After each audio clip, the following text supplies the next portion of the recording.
அனைவருக்கும் வணக்கம். திரு K Bhagyaraj sir அவர்களுக்கு வணக்கம், பேரரசு சார் அவர்களுக்கும் வணக்கம், பத்திரிகையாளர்கள், ஊடக நண்பர்கள் எல்லாருக்கும் வணக்கம். எங்கூட மேடையில் அமர்ந்திருக்கும் சக நடிகர்களுக்கு வணக்கம். இந்த அப்பா மீடியா சார்பில் எங்கள் அப்பா மீடியா எங்கள் அப்பா அந்த சாங் ஆல்பம் பார்த்தோம், ரொம்ப நல்லா இருந்துச்சு. லட்சணா ரிஷி ரொம்ப அருமையாக வச்சுருந்தாங்க. அது ரிஷி சார் ரொம்ப அருமையாக டைரக்ஷன் பண்ணியிருக்காரு. ஒளிப்பதிவு, இசை எல்லாமே நல்லா இருக்குது. அவர் எனக்கு ஒரு சமீப காலமாக பழக்கமானார். அப்போ எங்கள் சேனலுக்கு நிறைய பேர் பேட்டி எடுக்கிறாங்க.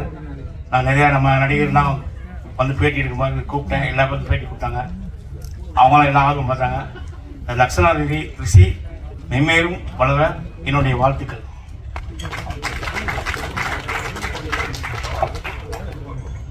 அடுத்ததாக தெனாலி அவர்களை ஒரு சில வார்த்தைகள் வாழ்த்து பேச அழைக்கிறோம்.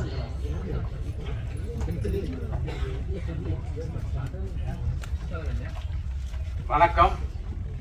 மேடையில் அமர்ந்திருக்கும் இந்தியாவுடைய தலை சிறந்த ஸ்கிரீன்பிளே ரைட்டர், சிறந்த இயக்குனர் பாக்கியராஜ் சார். காதல் படமே நடிச்சுட்டு இருந்த நம்ம இளைய தளபதி விஜய மிகப்பெரிய ஒரு மாஸ் ஹீரோவாக்குன எங்கள் பேரரசாரையும் வணங்குறேன். மேடையில் அமர்ந்திருக்க அனைவரையும், சக நடிகர்களையும் வணங்குறேன். மீடியாக்கள், இளைஞர்கள் அனைவருக்கும் என்னுடைய வணக்கம். இப்போ பார்த்த பாபா லட்சுமணன் சார் மூலிமா தான் எனக்கு ரிஷி சார் பழக்கமானார். நாங்கள் ஒன்றும் இல்லை, சக நடிகர்கள் நாங்கள் எப்போவுமே ரொம்ப அண்டர்ஸ்டாண்டியாக இருப்போம். எந்த படம் நடிக்க போனாலும் ஒருத்தருக்கு ஒருத்தர் அந்த படங்கள், இயக்குநர்கள் அட்ரஸ் எல்லாம் அப்போ இருந்தே கொடுக்கறது பழக்கம். அதே போல தான் இப்போ இளைஞர்கள்லையும் இப்போ நிறையா இன்டர்வியூ கூப்பிட்டா கூட நாங்கள் என்ன பண்ணுவோம், வடிவேல் குறிப்பு குறிப்பெலாம் கிடையாதுங்க. நம்ம நண்பர்கள் எத்தனை பேர் இருக்காங்க, 20 பேர் இருக்காங்க, 20 பேருடைய கான்டாக்ட் நம்பர் கொடுத்துருவோம். அப்படி தான் இந்த மீடியாவில் பாபா மூலிமா எனக்கு அறிவுமலா ரிஷி சார் அப்படி கொடுத்தா, அதில் தான் இவ்வளோ பேர் இதில் இன்டர்வியூ கொடுக்கறதுக்கு வாய்ப்பு கிடைச்சிது. அப்போ தான் இந்த ஆல்பம் சாங்கை பற்றி சொன்னார். இது மாதிரி பாப்பாவுக்கு ஒரு ஆல்பம் சாங் எடுத்து வந்தாங்க, போட்டு பார்த்தோம். ரொம்ப பிரமாதமாக பண்ணியிருந்தாங்க பாப்பாவுடைய எக்ஸ்பிரஷன் ரொம்ப நல்லா இருந்தது. அப்போ எங்களுக்கு தெரியும் இவர் ஏதோ ஒரு நோக்கோட இருக்காருன்னு. அப்போதான் அவர் சொன்னார், என்னுடைய கனவு பழிக்காமல் போயிடுச்சு, அதனால் என்னுடைய மகளை பெரிய லவ் கொண்டு வரணும். அதுக்காக அவர் ரொம்ப மெனக்கட்டார். நல்ல கேமராமேன், நல்ல எடிட்டரு, நல்ல தொழில்நுட்ப கலைஞர்கள், மேக்கிங், எடிட்டிங் எல்லாருமே சிறப்பான ஆளுகளை சூஸ் பண்ணி பிரமாதமாக பண்ணி இந்த சாங்கை கொண்டு வந்திருக்காரு. அவர் மேலே மேலே வளரணும். இன்னும் நிறையா படங்களை அவர் பண்ணணும். நிறைய ஷார்ட் ஃபிலிம் பண்ண போகிறாரு. நிறையா இன்னும் அடுத்தடுத்து ஆல்பம் பண்ணணும். அந்த ரக்ஷனா மேலே மேலே நல்ல உயரத்துக்கு டாப் லெவலில் அவங்க அப்பாவோட பேர் மட்டும் இல்லை, நம்ம தமிழ் இண்டஸ்ட்ரியில் உயர்ந்த ஒரு கதாநாயகி அந்தஸ்துக்கு உயர்ந்து வரணும்னு எல்லா வல்ல இறைவனை வேண்டுகிறேன். நன்றி, வணக்கம். நன்றி. அடுத்ததாக நாம் பேச அழைக்கிறோம். தோளில் சுமந்து காணா உயரம் காண ஆசைப்படும் தந்தை மகளுக்காக ஒரு பாட்டு பயணம். இதோ கடவுளுக்கு பக்கத்தில் இயற்கையின் பசுமையோடு ஒரு பாடல். எங்க அப்பா தனி இசை ஆல்பத்தை வாழ்த்த வந்திருக்கும் இயக்குனர் பேரரசு அவர்களை பேச அழைக்கிறோம்.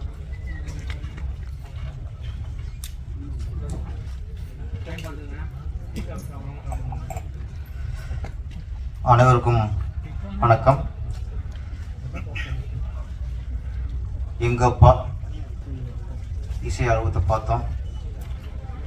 அதில் பாசம், அப்பா மீடியா, எங்க அப்பா, ஏசப்பாவை பற்றி பாடல், பக்தியும் பாசமும் கலந்துருக்கு. ஒரு சிறப்பு என்னன்னா, இயேசுவை பற்றி பாட்டு பாடினாங்க. ஒருத்தர் அயலாடேஸ்வரி பரிசா கொடுத்துட்டாரு. நமக்கு எல்லாம் எம்மதமும் சம்மதம் தான்.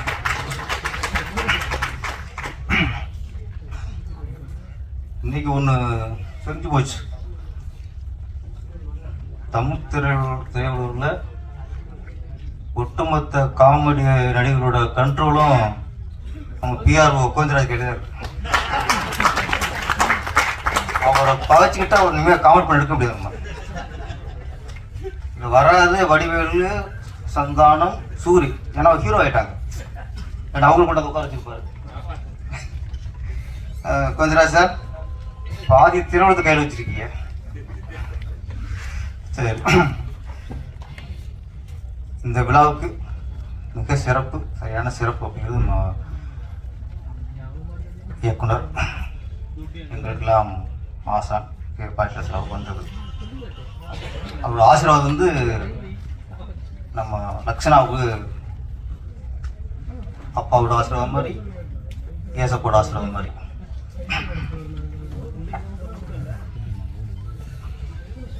பாடல் வந்து பக்தி பாடல். ஆனால் இங்கே நிறைய வெளிப்பட்டது அப்பாவோட பாசம் தான். மனுஷனுக்கு இருக்க வேண்டிய ரெண்டு, முதல்ல பாசம், பக்தி. அது நம்ம இயேசு நினைச்சாலும் சரி, அல்லாஹ் நினைச்சாலும் சரி, இல்லை சிவன், முருகன், பிள்ளையார், யார் நினைச்சாலும் சரி, மனுஷனுக்கு பக்தி வேணும். பக்தி இல்லை, கடவுள் இல்லை, அப்படி தாட் வந்தாலே நம்ம கண்ட்ரோல் இல்லாமல் போயிருக்கோம். கடவுள் ஒருத்தர் இருக்காரு இல்லையோ, அவர் இருக்காருன்னு நம்ம நினைக்கணும். நம்ம தவறு செஞ்சா அவர் நம்மளை தண்டிப்பாருங்கிற நினைப்பு வரணும். அப்பதான் ஓரளவு நமக்கு சுய ஒழுக்கம் வரும். நம்ம என்ன வேணும் பண்ணலாம் அப்படின்னு எப்போ நினைப்பு வரும்னா, கடவுள் இல்லைன்னு நினைப்பு வந்தாலே நம்ம என்ன பண்ணாலும் யாரும் கேட்க முடியாதுங்கிற ஒரு திமிரு வந்துடும். அப்போ சுய ஒழுக்கத்துக்கும் நம்ம கட்டுப்படுத்துறதுக்கும் பக்தி. அது யாரோட கும்பிடலாம், கடவுள் யாரோனா இருக்கலாம், ஆனால் மனுஷனுக்கு பக்தி இருக்கணும். அது இந்த பாடல் குழந்தை இயேசு நினைச்சு பாடும்போது முழுக்க ஒரு பக்தி பாடல். நம்ம கமர்ஷியலாக குத்து பாடல்ங்கிறது என்ஜாய் பண்ணுறதுக்கு ஓகே. பக்தி பாடல்ங்கிறது நம்ம வாழ்க்கைக்கு சரியாக போக பக்தி பாடல் வேணும். இப்போ நிறையா குறைஞ்சிச்சு. ஒரு காலத்தில் நிறையா பக்தி படம் இருந்துச்சு. திருவிளையாடல், சரஸ்வதி சிவப்பதாம், கந்தன் கருணை, அன்னை வேளாங்கண்ணி, பக்தி படம் வந்துச்சு. இப்போ பக்தி படங்களே அது வரதும் இல்லை, நினச்சி பார்க்குறதும் இல்லை, வந்தா பார்ப்பாங்களா டவுட் வந்துருச்சு. பக்தி படம் வந்தால் வரட்டும் பரவாயில்ல, குடும்ப படம் வர ஆரம்பிச்சு. பாய்கிளாஸ் படம்லாம் மௌனிக்குதுங்க. அதுலேயே அப்பா பற்றி வந்திருக்கோம். Daddy daddy oh my daddy, அப்பயும் அப்பாவோட பெருமைலாம் இருக்கும்.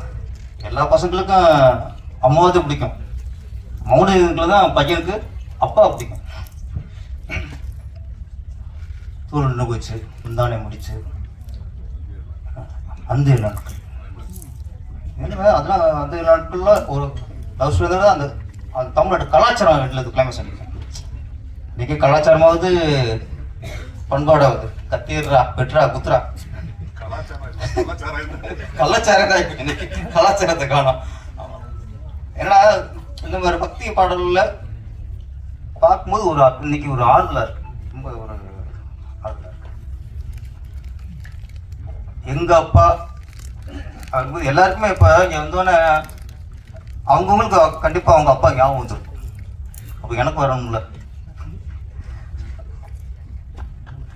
நம்ம உதவிக்கு நேரம் தான். அப்போ எதுவும் கேட்க முடியாதுங்க. அப்பா ரைட் ஆகிட்டோம், சம்பாதிச்சோம், அப்பாவது கேட்டுக்கலாம். நான் கேட்பேன், ஏதாவது வேணும் அப்பா, வாங்கிட்டு வர மாட்டேன். இது வரைக்கும் அவர் எதுவுமே ஒன்று வேணாம் சொன்னார். அவர் என்கிட்ட ஒரு ஒன்றே ஒன்று கேட்டார். என்னன்னா, ஒரு புக்கு கேட்டார். இங்கெல்லாம் கிடைக்கலப்பா, இங்கே இருந்து வாங்கிட்டு வா அப்படின்னாரு. அதான் ஃபஸ்ட் விஷயம் அவர்கிட்ட கேட்டது. அது என்ன புக்குனா, பாக்கிய வாரது இல்லை, பாக்கிய ரசம் வந்து கேள்வி பதில்னு ஒரு பகுதி இருக்கும். அது பல தூக்கம் வந்துச்சு. அந்த தூக்கம் எல்லாத்தையும் வாங்கிட்டு சொன்னார். அது ஒன்று தான் எங்கள் அப்பா என்கிட்ட கேட்டது. அது சில பேர் சாருக்கான்னு சொல்ல, சார் தனியாக அதை சொல்லியிருக்கேனா, எனக்கு தெரிஞ்சு அவர் எங்கிட்ட கேட்டது இது ஒன்று தான். அப்போ பாக்கியராச மூலியமா எங்கள் அப்பாவுக்கு நான் பண்ண பெரிய கடமை அந்த புக்கை வாங்கி கொடுத்தது தான். அப்புறம் நான் உதவி இயக்குனராக ட்ரை பண்ணி எங்கள் குருநாதர் ராமநாத் சார்கிட்ட சேர்ந்துட்டேன். அசிஸ்டண்டாக சேர்ந்து இந்த படத்துக்கு முதல்ல ஒரு சம்பளம் கொடுத்தாங்க. சம்பளம் வாங்கணுன்னா அதை செலவு பண்ணாமல் நேர் உனக்கு அப்பாட்ட இந்த பணத்தை கொடுத்தேன். வாங்கிட்டார். வாங்கிட்டு அதுக்கப்புறம் பார்த்தா அடுத்த தடவை போகும்போது அந்த பணத்துக்கு ஒரு மோதிரத்தை வாங்கி ஒரு கையில் போட்டுக்கிட்டார். அந்த பணம் தங்க மோதிரம் வாங்க முடியாது, அது வெள்ளி மோதிரம் வாங்க முடியுமா? அதனால் ஒரு வெள்ளி மோதிரத்தை வாங்கி என் பையன் பசுமை சம்பாதிச்சு கொடுத்த பணம். அப்புறம் அது ஞாபகமாக வெள்ளி மோதிரம் போட்டார். இது நடந்து 20 வருஷம் இருக்கும். இன்னைக்கு எங்கள் அப்பாவுக்குள்ள இந்த மோதிரம் இருக்கு. ஒரு 2-3 மாதம் எங்கள் அப்பாவுக்கு ஒரு ஆப்ரேஷன், கால் ஃப்ராக்சர் ஆகி ஆப்ரேஷன் அட்மிட் போட்டோம். இப்போ ஆப்ரேஷன் தேட்டருக்கு கூட்டி போகணும், எல்லாம் வந்துட்டாங்க, டாக்டர் வந்தாங்க, நர்ஸ்லாம் வந்தாங்க. அந்த ஆப்ரேஷன் அந்த காஸ்டியூம்லாம் போட்டாச்சு. இப்போ அவங்க நகை கொடுத்தாங்க, அதெல்லாம் வாட்ச் எல்லாத்தையும் கழட்டிடுங்க. அவர்கிட்ட வாட்சில் ஒன்றும் இல்லை, ஒரு உத்தாச்சு போட்டு இருந்துச்சு வரும், அதை அந்த கயத்தை கழட்டினாங்க. அதுக்கப்புறம் அவர் கையில் இருந்தது இந்த வெள்ளி மோதிரம் தான். அதை அவரே கட்டி எடுத்து கொடுக்குறாரு, பத்திரமா வச்சுருப்பா வந்து வாங்கிட்டு. அதை வாங்கிட்டு அதுக்கப்புறம் ஆப்ரேஷன் தட்டுக்கு உள்ளே போனதுக்கப்புறம் உள்ள ஆப்ரேஷன் நடக்குது. அந்த வெள்ளி மோதிரத்தை பார்த்தோன்னா நம்மளுக்கு கொஞ்சம் கண் கிளக்ஸ். நம்ம எப்போ கொடுத்தது இன்னும் அதை ஒரு ஞாபகமாக இன்றைக்கி அதை போட்டுருக்காருங்கிறது. அப்போ நம்ம அவர் மேலே வச்ச பாசத்தை விட அவர் மேலே நம்ம என் மேலே வச்ச பாசம் தான் அதை தெரிஞ்சு. நான் சின்ன வயசில் நிறைய அடி வாங்கியிருக்கோம். சரியா படத்துக்கு போவோம், செம்ம அடி வாங்கிடுவோம். நம்ம என்ன தப்பு பண்ணாலும் சரி, ஸ்கூலில் யாராவது அடிச்சுட்டா கால் அடிப்போம். சாயந்தரம் அவங்க அடிபட்டவங்க அப்பா அம்மா வந்துடுவாங்க, அண்ணே இந்த மாதிரி பையன் அடிச்சுட்டானே. அதுக்கப்புறம் அடி செம்ம அடி விடுவோம். அப்புறம் உள்ள தெரியும் அப்பா என்னடா அது ஒரு பயத்தில் அப்போ பார்ப்போம். அப்போ பாசத்தை அப்பாவோட பாசத்தை சொன்னாங்கல்ல, அம்மாவோட பாசத்தை உணர்ந்துருவோம், அப்பப்போ உணர்ந்துருவோம். அப்பாவோட பாசத்தை உணர்வுக்கு ஒரு காலம் வரும், நமக்கு ஒரு பக்குவப்படும். அப்போத்தான் நம்ம அப்பா பாசத்தை நம்ம உணர முடியும். அதெல்லாம் சொன்னாங்க, அம்மாவோட கண்ணீர் தெரியும், அம்மாவோட தியாகங்கள் தெரியாது. ஏதோ ஒரு யூடியூப்பில் ஒரு பார்த்தேன், அம்மா உட்காந்து தோசை சுட்டு கொடுப்பாங்க. அது தோசை சுட்டு கொடுத்தோம்னா தோசை நம்ம டேஸ்ட்டாக இருக்கும். அம்மா நல்லா தோசை சுட்டுருக்காங்க, பாட்டு கொடுக்குறாங்களே அம்மா சுட்ட தோசைன்ட்டு. அது மாதிரி அம்மா சுட்ட தோசை ருசி சாப்பிடுவோம். அவங்க சொன்னாங்க என்னன்னா, அந்த தோசை அம்மா சுட்ட தோசை, அந்த தோசைக்கல் அந்த நெருப்பில் சூடாகி அந்த தோசைக்கல் தான் அப்பா. நான் அந்த தோசைக்கல்லோட சூடு நமக்கு தெரியாது, தோசையோட ருசியும் தெரியும். அந்த மாதிரி அப்பாவோட தியாகங்கள்லாம் ஒரு காலத்தில் உணர்வோம். அது நம்ம அப்பா ஆகும்போது உணரப்படும். அதுவும் பெண் குழந்தை ஆண் குழந்தை பார்த்தா அது அரை அப்பா, பெண் குழந்தை பார்த்தா தான் முழு அப்பா. அப்போ தான் நிறைய பேர் பெண் குழந்தை பார்த்தா தான் நிறைய பேர் முழுமை தானே அப்பா உணர்வாங்க. ரிஷி அவர்கள் லட்சணாட ஒரு அழகான குழந்தைய பெற்று அது அழகாக ஒரு நல்ல ஒரு ஆர்டிஸ்டாக உருவாக்கியிருக்காப்புல. இந்த பாடலில் எல்லாம் சொன்னாங்க, இந்த லிப்ஸிங்கிட்டு அது மாதிரி பெரிய ஆர்டிஸ்டே திணறுவாங்க. குழந்தை நல்லா லிப்ஸிங்கு நல்லா அந்த ஃபீல் எல்லாம் குழந்தை கொடுத்துருந்தது. பேபி ஆர்டிஸ்டாக அப்போது பேபி இந்த குட்டி பத்தினி பயங்கர ஃபேமஸ்ஸு. அப்புறம் பேபி ஸ்ரீதேவி அவங்க ஃபஸ்ட்டு பேபியாக நடித்தாங்க. அப்புறம் தமிழில் நம்பர் 1 ஆகி, தெலுங்கில் நம்பர் 1 ஆகி, ஹிந்திலேயே நம்பர் 1 ஆகிட்டாங்க. அப்புறம் நடிகை வீணா அவரும் பேபி ஆர்டிஸ்ட் தான். பேபி ஷாலினி அவங்க அப்புறம் ஹீரோயின் ஆகி அஜித் ஒய்ஃப் ஆகிட்டாங்க. பேபி இந்திரா, பேபி ஷாம்லி, நிறைய ஆர்டிஸ்ட் பேர் வாங்கினவங்க இருக்காங்க. நம்ம பேபி லக்ஷனாவும் ஒரு ஸ்ரீதேவி மாதிரி, ஒரு மீனா மாதிரி, ஒரு ஷாலினி மாதிரி பெரிய ஒரு நடிகையாக உருவாகணும். எப்போவுமே அப்பாவோட கனவுகள் இல்லை, அப்பாவோட லட்சியம் எங்கேயா மிஸ் ஆச்சுன்னா அந்த லட்சியத்தை தன் பிள்ளைகள் மூலமாக நிறைவேற்ற பார்ப்பாங்க. தான் நிறைவேற்ற முடியாத லட்சியம் பிள்ளைகள் வெற்றி அடைந்தால் தானே வெற்றி அடைஞ்ச மாதிரி அவங்க ஃபீல் பண்ணுவாங்க. தான் அப்பா நம்ம வெற்றி அடையணும்னு தோணி நினைக்க மாட்டாங்க. நம்ம பிள்ளை சாதிச்சிட்டோன்னா அது தன்னோட வெற்றியாக நினைப்பாங்க. ரிஷி சார் வந்து லட்சனோட வெற்றி அவரோட வெற்றியாக கண்டிப்பாக நினைப்பார். படத்தோட இசையமைப்பாளர் சந்தோஷ் சாய்.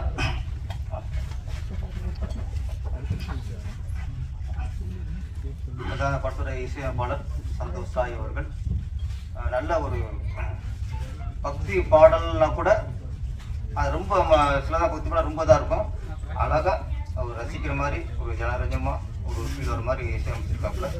சந்தோஷ் சாய் அவருக்கு என்னுடைய வாழ்த்துக்கள். இன்னும் மிகப்பெரிய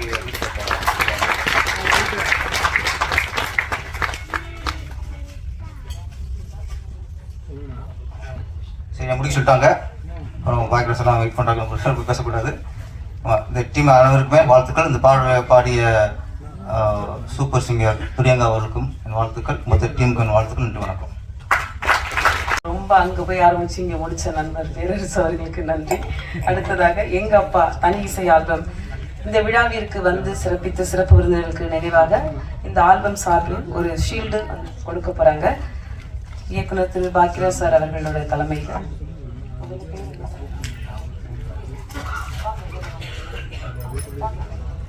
முதலில் சிறப்பு விருந்தினராக கலந்து கொண்டு லக்ஷ்ணாவை வாழ்த்த வந்த இயக்குனர் அவர்களுக்கு, பாக்கியராஜ் சார் அவர்களுக்கு அப்பா குழுவினர் நினைவு பரிசு.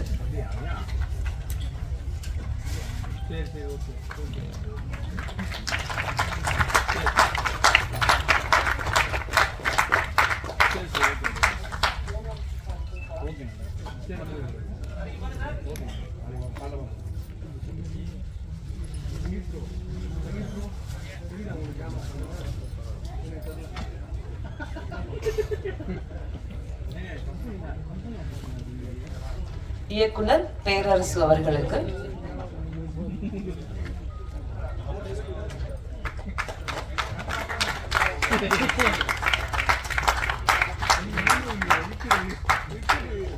திரு பெஞ்சமின் அவர்களுக்கு. சில பேர் ஷீல்டு மாறி இருக்கும், நீங்க போறப்ப இந்த டீம் கிட்ட இருந்து மாத்திக்கலாம். இப்போதைக்கு டைம் இல்லைங்கிறதுனால அப்படியே லைனா கொடுத்துடலாம். உங்க கையால கொடுக்கணும். லக்ஷ்ணாவுக்கு சார் அவங்க ஒரு சின்ன நினைவு கொடுக்குறாங்க.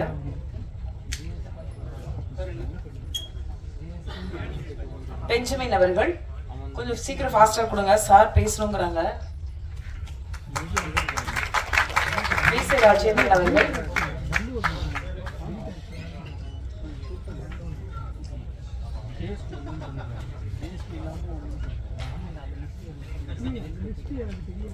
விஜய் கணேஷ் அவர்கள்,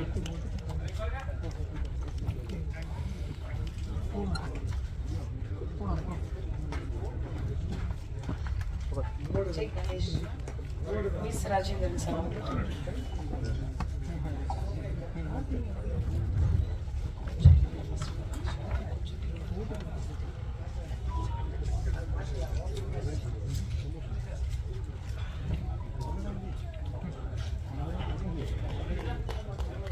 கொஞ்சம் சீக்கிரம் வாங்க. தெனாலி சுவாமி அவர்கள் அங்க யாரு இருக்காங்க? விஜய் கணேஷ் அவர்கள்,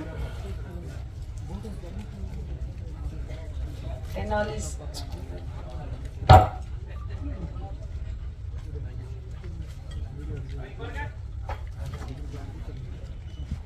பாபா லக்ஷ்மண் அவர்கள். அப்படியே கொஞ்சம் சீக்கிரம் வாங்க சார்.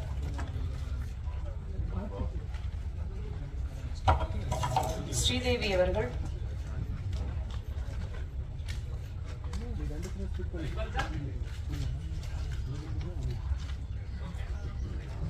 கராத்தே ராஜா அவர்கள், ஸ்ரீதேவி அவர்கள்,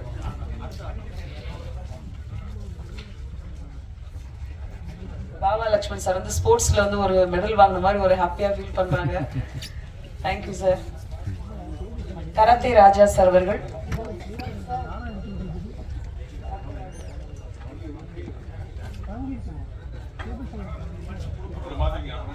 சுந்தர்ராஜன் அவர்கள். நீங்க அப்புறமா நேம் மாத்திக்கலாம், கொஞ்சம் சீக்கிரம் வந்து வாங்கிக்கோங்க. சுந்தர்ராஜன் சார் அவர்கள்.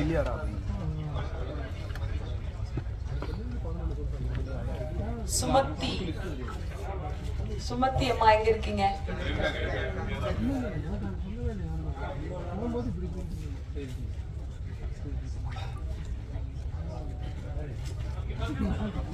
போல இருக்கு இன்னும் 20 நிமிஷம்.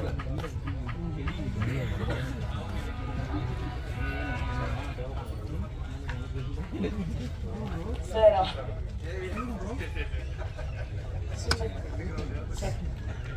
அப்படியே லைனா கொடுத்துருங்க. அப்புறம்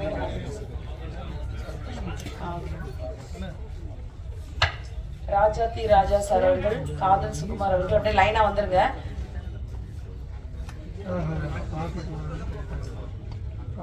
ஸ்ரீதேவி மேம் நீங்க வாங்கிட்டீங்களா? அப்படி வாங்க, இந்த பக்கம் வாங்க. அடுத்து யார் இருக்காங்க?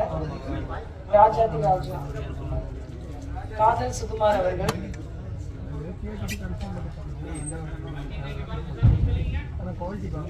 இன்னும் யாருக்கு வாங்கல?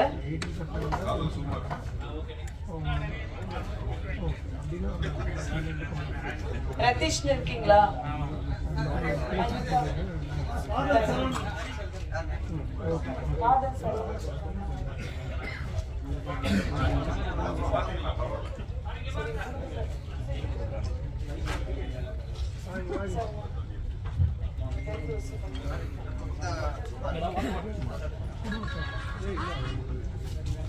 PRO கோவிந்தராஜ் அவர்கள், PRO பெருதுளசி பழனிவேல் அவர்கள், ரதீஷ் அவர்கள்,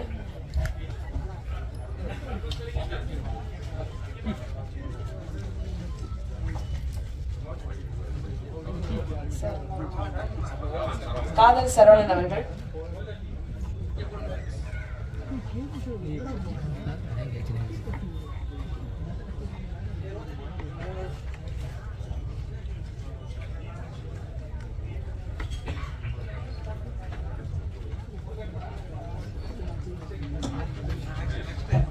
நீங்க அப்புறம் மாத்திக்கோங்க சார். முதல்ல அவங்க கையில வாங்கிக்கோங்க சார், டைம் இல்ல.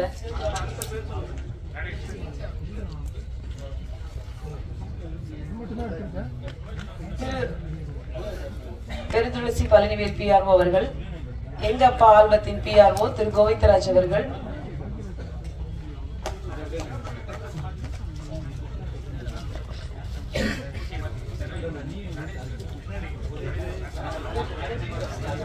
சின்ராஸ் அவர்கள், நடேஷ் அவர்கள்,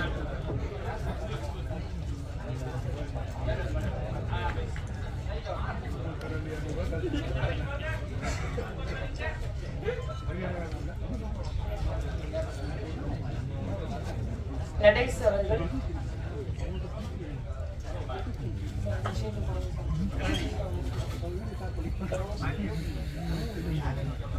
இப்பொழுது எங்கப்பா பாடல் இசை வெளியீடு இயக்குனர் திரு பாக்கியராஜ் சார் அவர்கள் மற்றும் பேரரசு அவர்கள் வெளியிட இந்த டீம் அவங்க பெற்றுக்கொள்வார்கள்.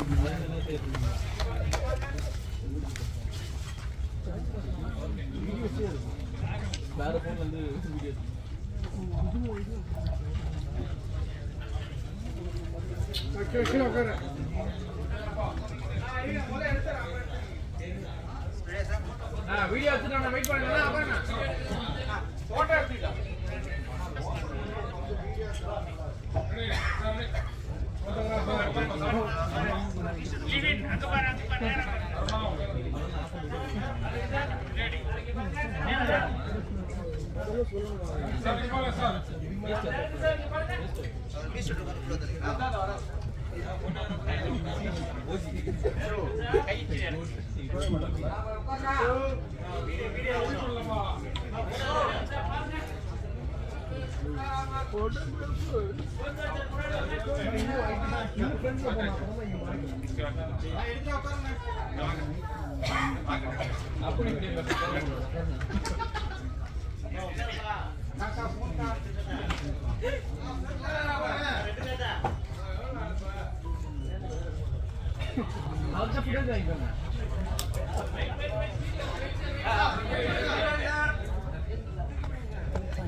இசையமைப்பாளர் சந்தோஷ் அவர்களுக்கு நினைவு பரிசு.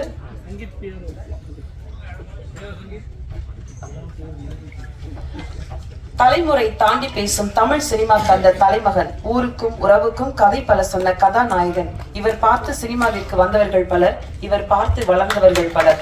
இன்று வந்தது சிறப்பு, லக்ஷ்மாவை வாழ்த்த வந்தது இன்னும் பல சிறப்பு. அழைக்கிறோம் இயக்குனர் பாக்யராஜ் அவர்களை.